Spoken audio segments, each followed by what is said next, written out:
There was no particular moment, but my life has never been the same since. And I think it was a couple of things. One, I needed to cry.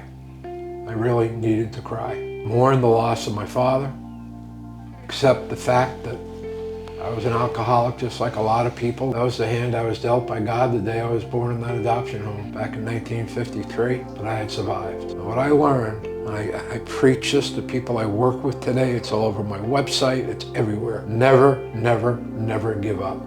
And for some reason, all those years, I never gave up because something inside of me, as a friend of mine calls it, your inner hero, that innocent child I was when I was born, wasn't going to let me give up. And it was divine intervention. Green lights and blue skies are on their way. Yeah, they're on their way.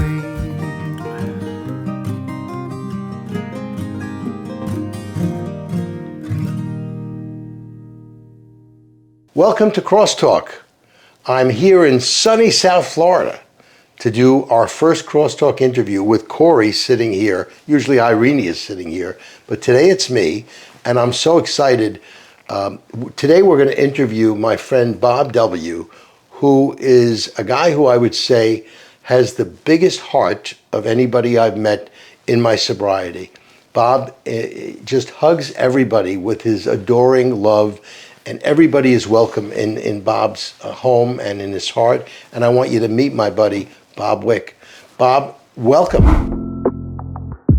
Thank you. Good to be here. I'm so excited for you being here to let everybody else know what I know, which is what a great guy you are, and primarily find out how the hell it is that we stay sober. So start out wherever you want to start, and let's run. Well, if I had known 50 years ago that when I got sober I could be sitting here with Corey, I would have been sober a long time. Man, this is a trip. My name is Bob Wick. I don't hide my anonymity or that. I'm 70 years old. Where I started, and it's important because it affected my entire life, and I never realized that until a few years ago. I was born into an adoption home in Brooklyn, Angel Guardian Home for Children. It still exists today. I have one brother who's 5 years older who is also from the same adoption home. Do you have the same parents? Don't have the same birth parents, no. We do Okay. not. But you were both adopted by the same family. We were both adopted by the same family from the same adoption home. Got it. I don't know anything about my birth mother or any of that. Even though, oddly enough, Angel of Guardians in Brooklyn. And in the 1980s, I was driving through Brooklyn, and I was at a red light on the far right corner, Angel Guardian Home. And I sat there while the light was waiting. Should I go in? Should I find out? Should I go in? And I never did. I always felt that would be, in a way, disloyal to my adoptive parents. But yeah, my generation, post-World War II, my dad was in the Navy, all that. I grew up on the North Shore of Long Island, a little town called Northport. No drama, nothing to really highlight in the childhood. I mean, I was provided very well for. What age were you when you went with the same family that your brother went with, and what age was he? He was 5 years older than me. I don't know the age when he was adopted. I was adopted shortly after birth. I mean, I was born at the adoption home, which was run by Catholic nuns. And so yeah, growing up on Long Island, my dad commuted into New York City every day. That was just the way they did things back then. But I think common for that age group, when he got home from work every night, he'd go upstairs, change his clothes, come back to the kitchen, the dining room door would close, the door to the family room would close, and it was cocktail hour. Mom and Dad, they drank Clan McGregor scotch, cheap scotch. And that would go on for a good hour. And you did not enter the kitchen while cocktail hour was going on. We'd have a formal sit-down dinner, all that, Catholic family. So nothing uneventful in my early childhood. And then I was around 10 or 11 years old and Catholic. And in the Catholic Church, you receive different sacraments. And one is called the sacrament of confirmation.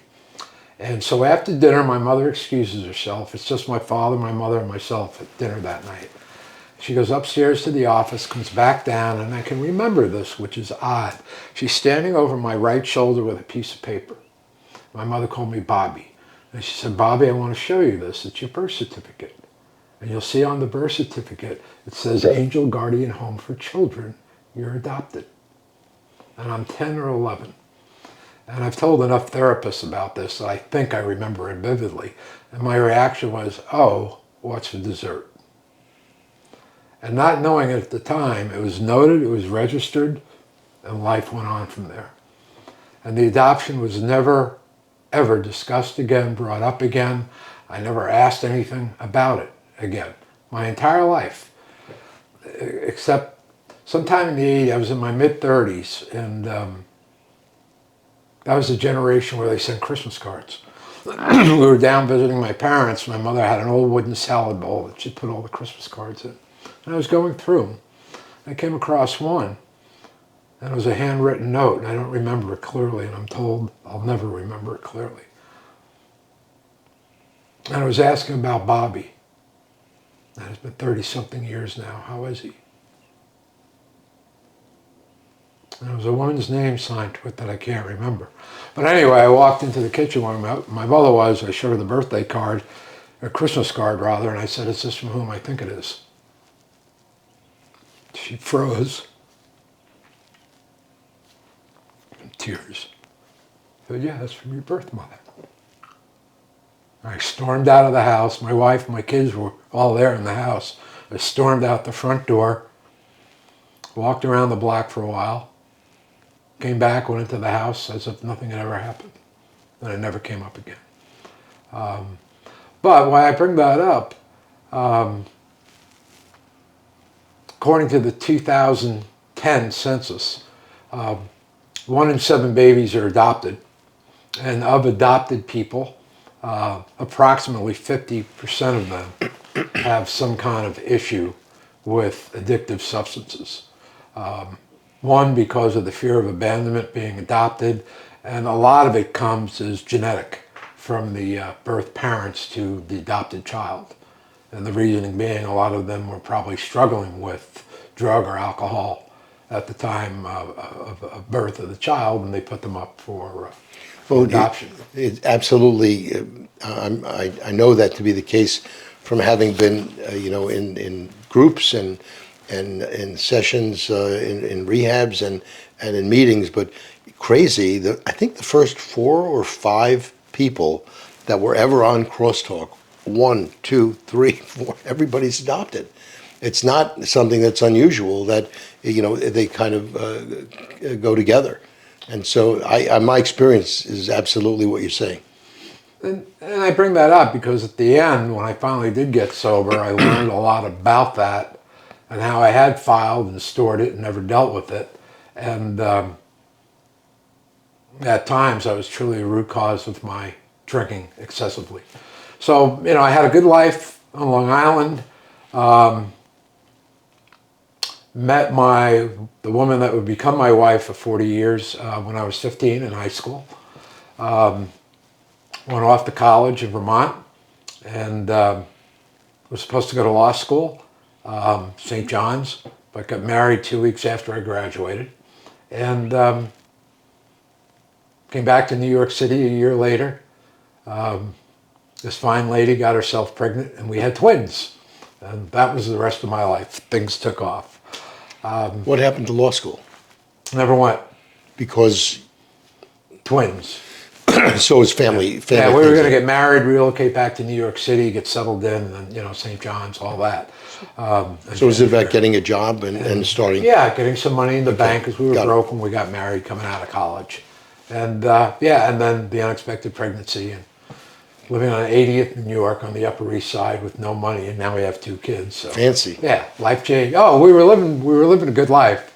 But yeah, that changed everything. But we were of the the group. We'd have our cocktails at 5 o'clock every night. A couple of cocktails, and life went on. And alcohol wasn't an issue, and it wouldn't become a real issue till much later on. So My career was taking off. Everything was going well. You had other kids, right? I have twin daughters that we had a year after we got married, and then 5 years later, my son.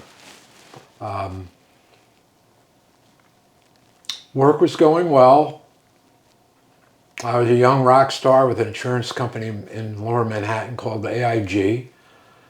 28, I was transferred up to Boston and became, at 28, which is pretty cool, president of the life insurance company of New Hampshire, in Manchester, New Hampshire. Wow. And had an office in Boston. And I was a young, I was a rock star, relocation, had a company car. You lived in Boston? And we lived in Nashua because it was the first town over the state line and there were no income taxes. So yeah, I had the office in Manchester and one in Boston. I would split my time. Got bored with the corporate life, hooked up with some other fellows. One fellow had run an insurance company much older than me. We started our own company, which became my pattern career-wise, was starting different companies, one after the other. I'd get bored. I mean, what I found out is no matter how well I did in life, marriage, work, money, enough was never enough. I still struggle with that to this day. I seem to be always chasing something. But life was going well. We were living in Wickford, Rhode Island, last name Wick. We were the Wicks of Wickford. My parents were still on Long Island. Everything was going great. I built a custom home, nice cars, the boats, the whole thing. And one day I got a phone call. How old are you at this point? 34. 34. Wow. I get a call from the woman who's the wife of my father's best friend. So right away I knew something was up. And said, Bob, the short version, your dad's diagnosed with cancer, has 9 months to live. And we used to go down to Long Island a lot. It's about a 4-hour drive from Rhode Island, so it was easy just with Connecticut and over the bridge. My immediate concern, obviously, for my father, he was 72 at the time, retired at 65. He and my mom had been traveling all over the world. It was one of those stories. He started out in the mailroom. She was a secretary. He retired as chairman of the board, and she never worked, her entire life. So they were living, a fine retirement life. But my mother always tended to drink a lot in the evening. I don't know if to this day, whether I'd call her a true alcoholic or not. I don't know what the textbook definition, but at night she'd drink the cocktail hour and have a difficult time stopping. And so we started, my wife and I and the kids, going down every weekend. 4-hour drive, big deal. To be with my father, and he had to go through the chemo, and he was a tall, 6'5", very GQ, custom suit, man of few words, never really showed any emotion. But over time, physically, he started deteriorating. So eventually I said to my wife, leave the kids at home, we'll go down, just the two of us. And I knew at night when we'd have our cocktails, I immediately just started to drink a little bit more. You were? I was. And in hindsight, that's how I was dealing with this. I mean, I adored the man. I absolutely adored the man. And it got to a point where physically he was really going downhill. I said to my wife, stay home. You don't need to see my father like this. And so now I'm driving down every weekend. And even when she and I went down, I'd always have a couple of beers in the car for the ride. Now I'm going by myself, I'm having a lot more beers. And the problem with the drive from Rhode Island to Long Island is eventually you have too much beer, you got to pee. And I could never find a place to pull over. So I had the brilliant idea one day, why don't you just get a fifth of vodka, get a little juice or something in a bottle, and use that for the drive. So that became the pattern. What I wasn't conscious of, and this is after my father died, and eventually we had to put my mother in a nursing home. And by then, we were living in North Carolina. My brother came in from Montana. He never came in while my father was dying. He'd call me up, how are things going? He's a very cold man. Even if he sees this video, he's a very cold man. And my father had old bedroom dresser drawers down in the basement. So we're getting ready to clean out the house, and I'm opening the dresser drawers. And by God, they're full of plastic, empty, half-gallon bottles of vodka. And that's how I got through those final months of going down to, quote, take care of my mother and be with my father. So this is your age at this point. You're close. 35. This is 1972, and that's in hindsight when my alcoholism kicked in. And did it when your dad passed? Did it subside after that, or did it stay at that level and just kind of take off on a regular basis? One of the hardest things for me to admit. I was absolutely shit-faced at his funeral. Absolutely blown away, shit-faced. And no, it was problematic from there on. I was the atypical high-functioning alcoholic, continued to do well in business, different companies with different people. Never had a DUI, never had an accident. I mean, nothing. But I had a hard time at night not having a drink. And eventually, we ended up living in Davidson, North Carolina, and I started going to AA meetings. What year are we in now? That's a good question. That's a good question. That's the nicest thing you've ever said to me. I'm sitting here, came to Florida in 2008, so around 2000, give or take. Around 2000, give or take. And at Davidson College, which a lot of people know of, there was a Presbyterian church there, and they had a 7:15 AA meeting.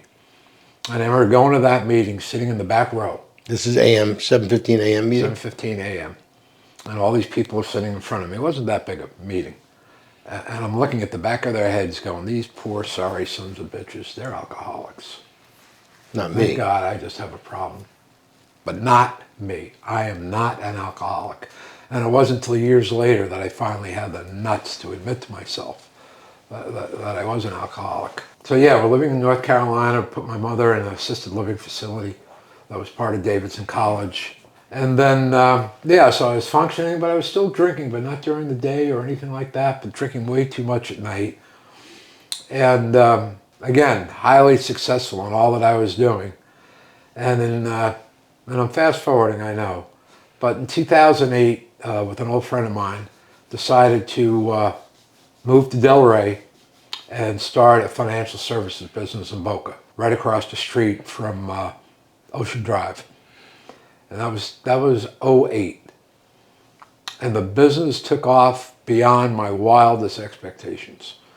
But my wife and I really didn't like Florida that much. So we got an apartment on Beacon Street in Boston. It was a perfect location. It was 2 blocks from Cheers.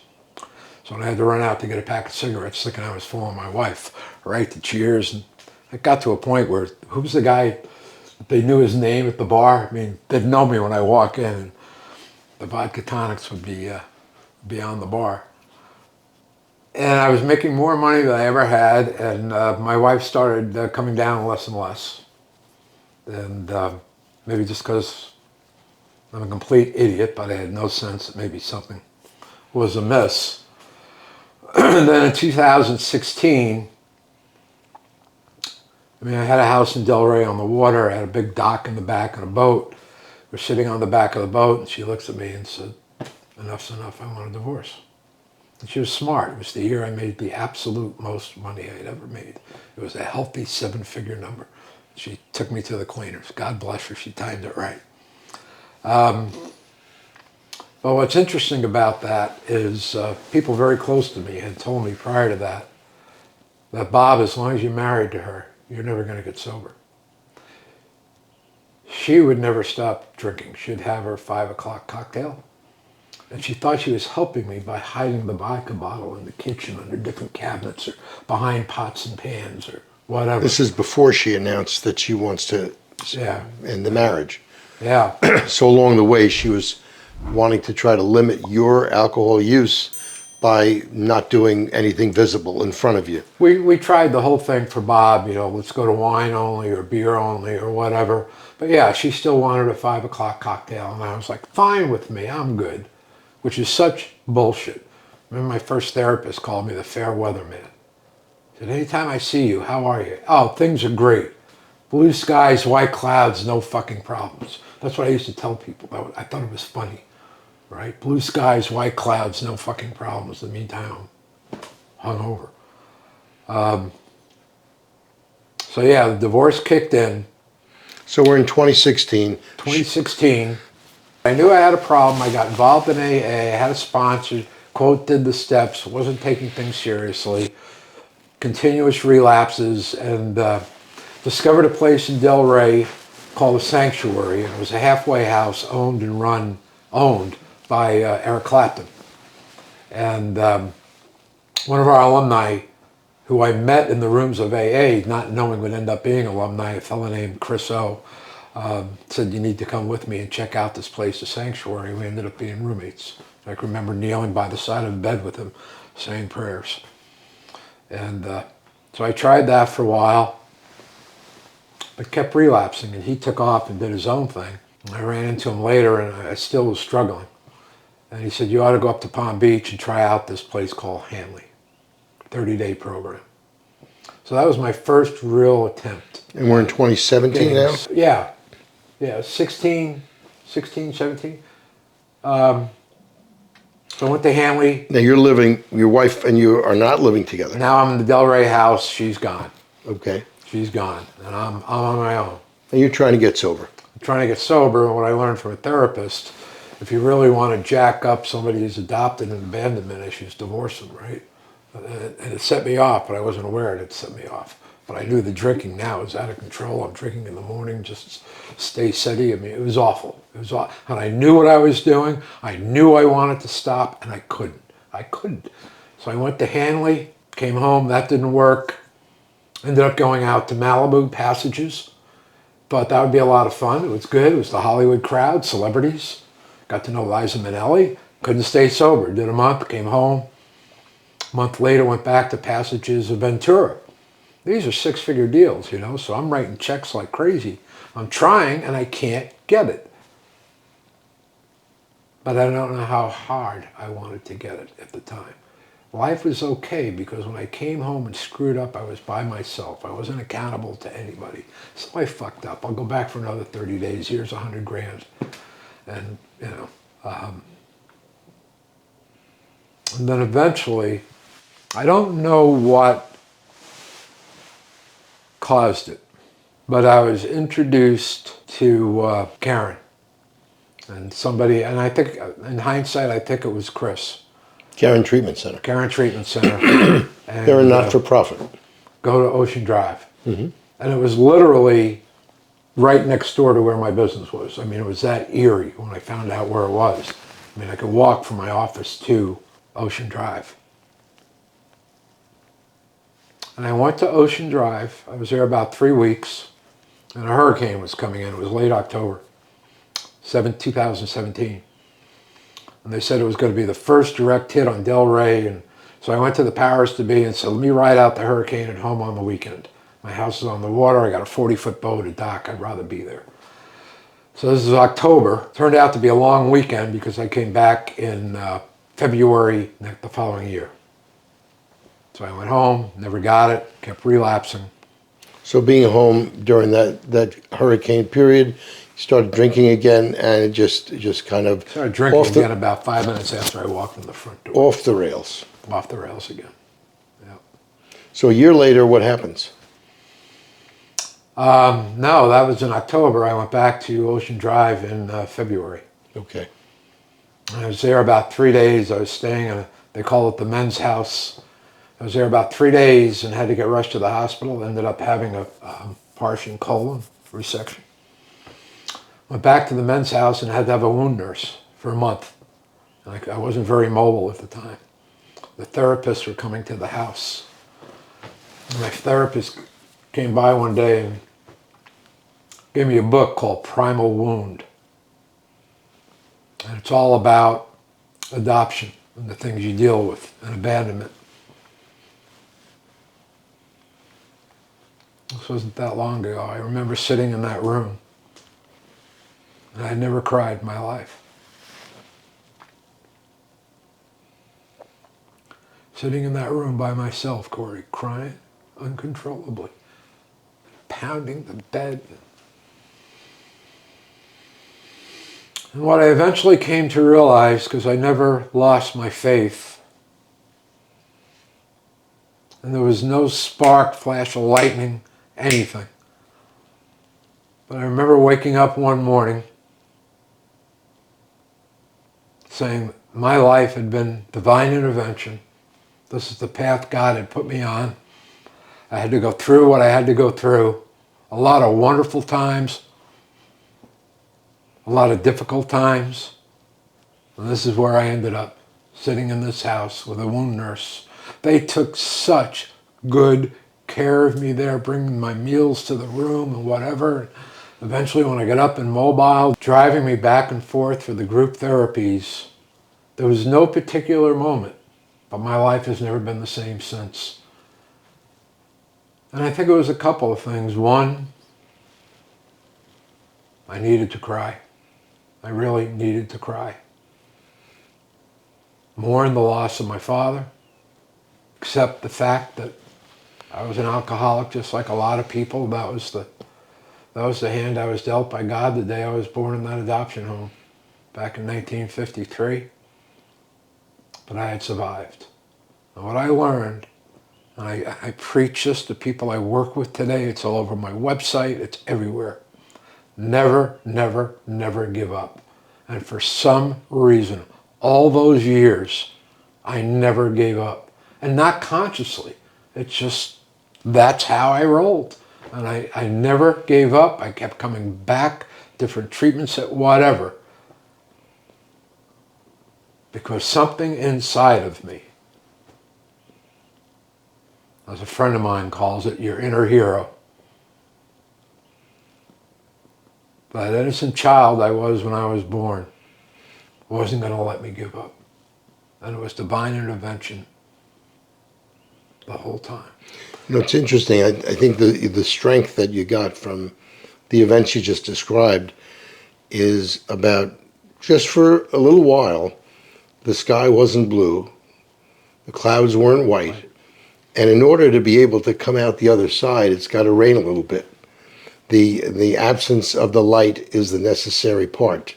That's a line from 93 Million Miles to the Sun by 𝗧𝗵𝗶𝘀𝘁, and he's taught by his mother and father that, you know, there's sun and then there's darkness, and you need both of them. And so it sounds like what you went through in the room at the rehab, crying, was something probably, you know, it's a necessary part. You need to be able to do that, be able to come to terms, come to grips with the fact that things aren't perfect. They're not perfect all the time, but it's a good life. The crying part was obviously a cathartic experience, but I remember physically later that night, walking out of the room, I felt lighter. Yeah. I felt lighter. It's hard to put that into words, Yeah. but I think it was mentally, physically, spiritually, whatever. Something happened during that weeping. And it went on for quite a bit. I couldn't tell you how many hours, but it was a long experience. I couldn't stop, and I was shaking and whatever. But the other piece, besides that and accepting that it was divine intervention, part of the treatment I went through, which helped me in accepting the fact that I was an alcoholic, was they do this treatment, they take pictures of your brain, right? Mm-hmm. And I'm colorblind, but I remember sitting at this table, this woman doctor, this woman psychiatrist, and they're putting out all these pictures of my brain in color. But they're saying, here's where it resides in your brain. Not your fault. But there it is. And here's what we think are some necessary treatments to go through and whatever, which I did. But that moment, the sense of relief that I wasn't the guilty party, that it wasn't my fault, that I was born with this disease, like a whole lot of other people. And now it was my turn to figure out how to deal with it with the help of these different professionals. I identify with the feeling lighter. It's like from when a caterpillar becomes a butterfly. It's like you just kind of shed the crap that you were carrying around, and you really can go now embark on a new journey.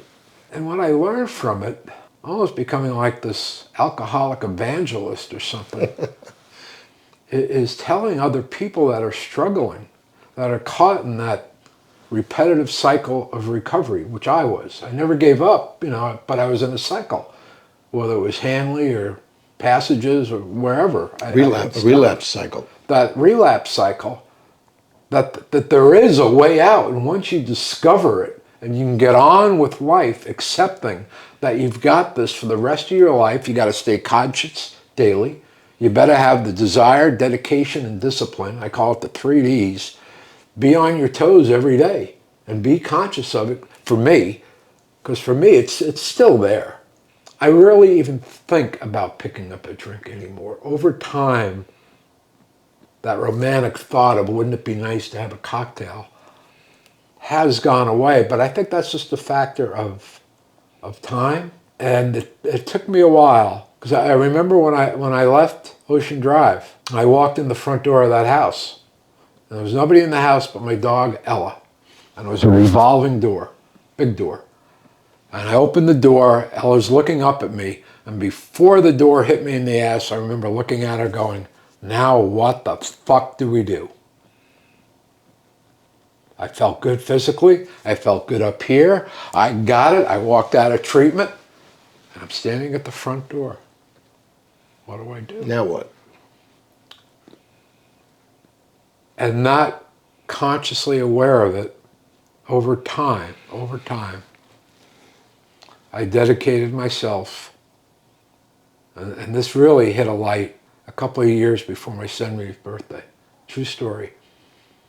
It's my 68th birthday, standing in front of the bathroom mirror, admiring my man boobs, which were robust, looking down at the floor, realizing I couldn't see my feet and other vital parts of my body. And I made a commitment right there that when I turned 70, I would be in the best shape, mentally, physically, spiritually, that I could. Went back to the gym the next day, and I haven't stopped. And I could sit here today honestly saying, mentally, physically, spiritually, I'm in the best place of my entire adult life. Well, you and I know each other for about 8 years. Yeah. And I can tell you that the Bob Wick sitting over here is a different guy than the guy I met. Absolutely, in all respects, not to mention the fact that you're also available to help other people. And I wanted you to talk a little bit about, what you do to stay sober.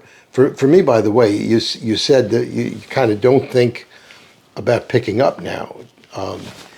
I relapsed in 2014, and I spent 2 years like a mouse on a wheel. Yeah. And I wasn't a chronic relapser. That was the one relapse after some sobriety, long-term sobriety.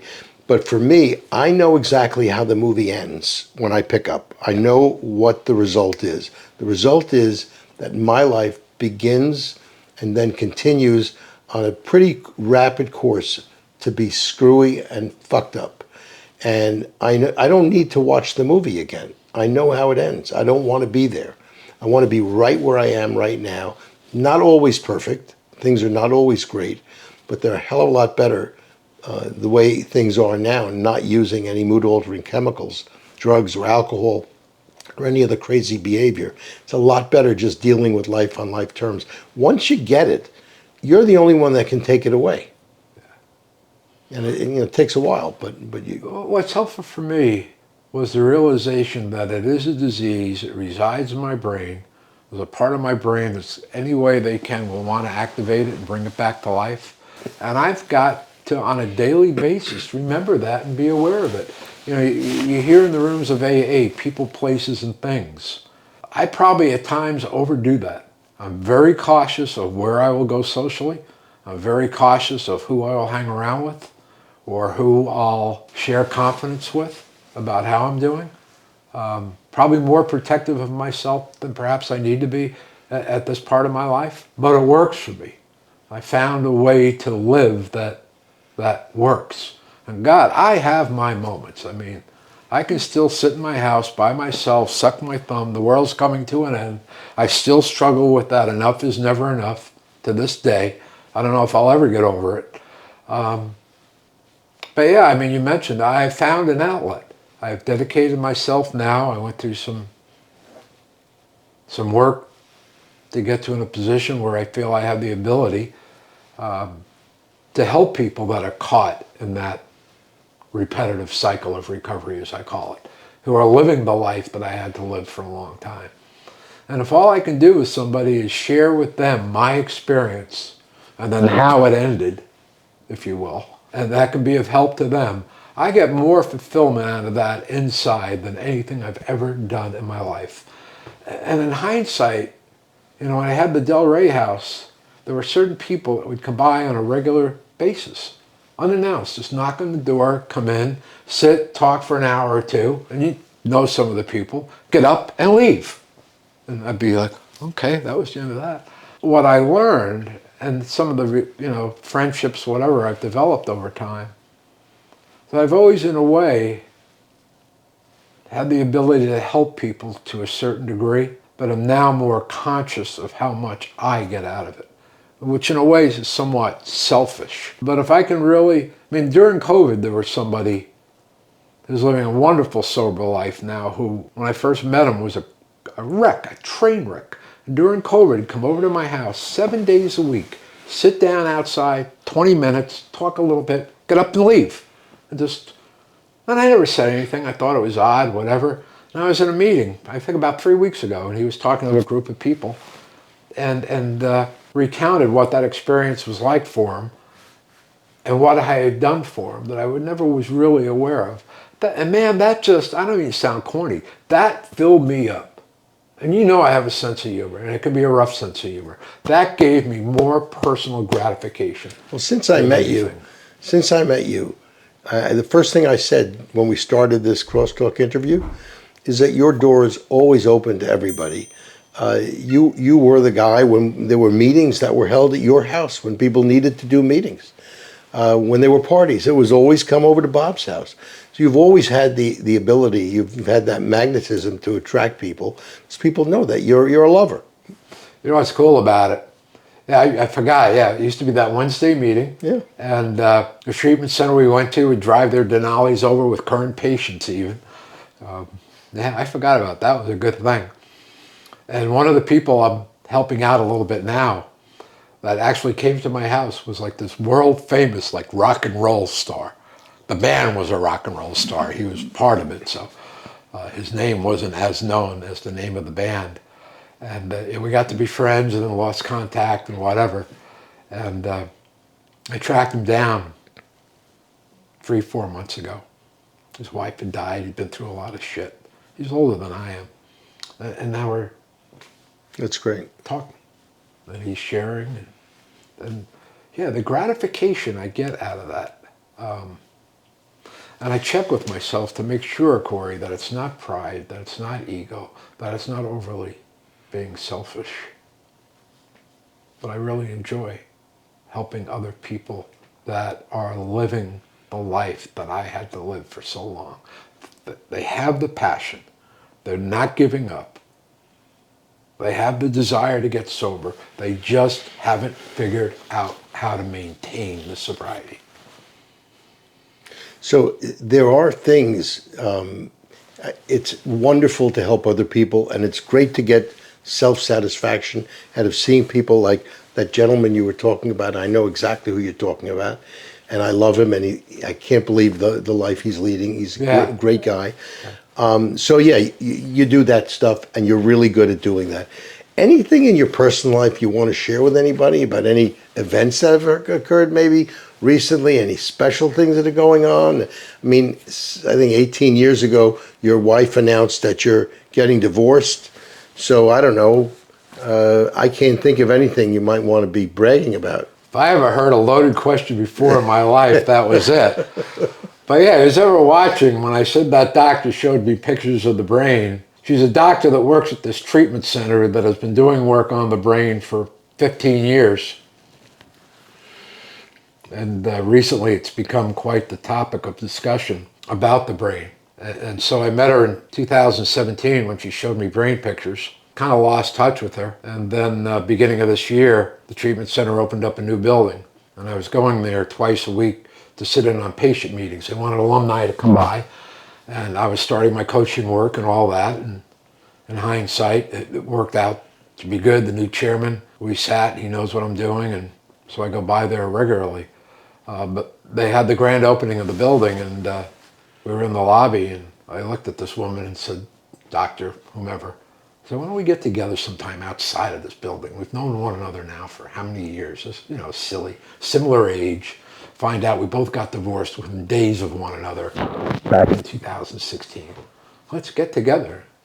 So being the romantic that I am, our first date was Mission Impossible movie. Sunday afternoon. I mean, I'm first class. I think I bought the popcorn and the tickets. Holy cow. And we were together 4 months later, and out of the blue, I turned to her. I don't think she'd mind my telling this, so I just looked her straight in the eye and I said, at our age, the clock's running, you want to get married?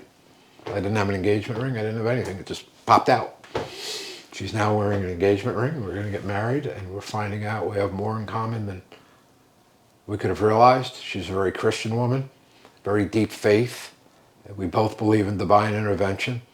And we think our getting together at this point in our life, I'm 70, she's a couple of years older. I keep telling her, God's driving the bus. We're just passengers, and we'll see where the ride's going to take us. So let me just get this straight. So in 2017, you're with a doctor. She shows you pictures. She says, there's your alcoholism. Yep. That's it, in black and white. Yep. And now, fast forward in 2024, the two of you are engaged. Yep. Do you think the doctor needs to get her head examined? Probably. I've told her, be careful what you ask for. Yeah. You know what you're dealing with. That's as funny a line as I could possibly come up with. Oh, the worst part was, I remember she showed me where it was in my brain, and there was another doctor, another woman, psychiatrist sitting next to her, and I said, am I okay? And they said, after all you've been through, yours is one of the cleanest brain pictures we've seen. You're good to go.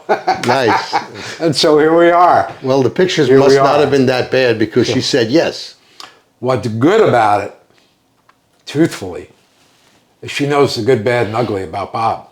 She has seen all sides of me. So when she accepted that first date, it took me 2 weeks after I asked her, do you want to get together outside the building, to have the courage to pick up the phone and call her and say, hey, you want to get together? I mean, I was that, she's held in high regard. She really is. And she'll kick me in the nuts when she watches this and hears me. She has a very matronly way about her and all that. And so I was like, what the hell would she want to see me for?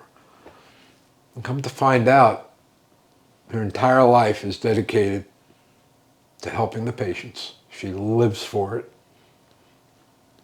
4 days a week, she drives an hour and a half minimum each way to work, because that's how bad she wants to help patients. But saw what I went through, that I never did give up, that I had those get-togethers at the house, and kind of from afar observing.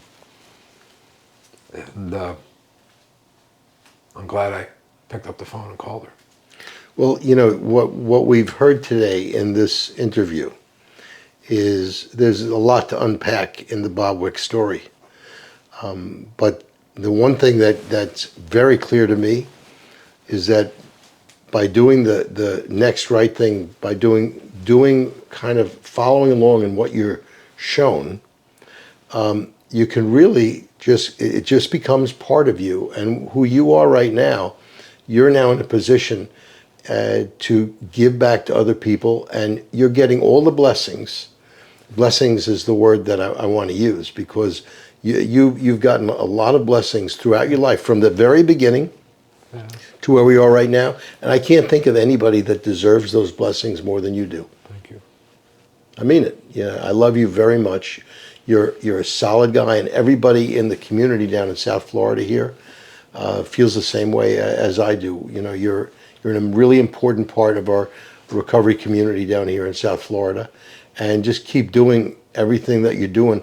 I don't know if you can have a big wedding or not, but you know, even if you're selling tickets or something like that, I just want to know more about how things are going, and I know they're going to go great. But yeah, you got a sense of humor. It's a little warped, but you have a good sense of humor, and we kid around a lot. But the work I'm starting to do now, helping others, is exactly what you're doing these videos. Yeah. You put a lot of time, a lot of effort into it, now partnered up with 𝗣cie, and you're doing it so the people that are watching, it will help them in their recovery process. And so when you asked me to do this, that meant a lot to me personally. It really did. They had the confidence that perhaps I could share something that might help the people that are watching. So thank you. Yeah, well, you did exactly what I knew you would do. Thank you. We're going to hug it out. Yeah. See what happens. I want to give my friend, but yeah. Truly, I love you like a brother. Thank you. You're the best for everything. All right. Yeah, I love you too. Okay. Let's start. Okay. Thank you.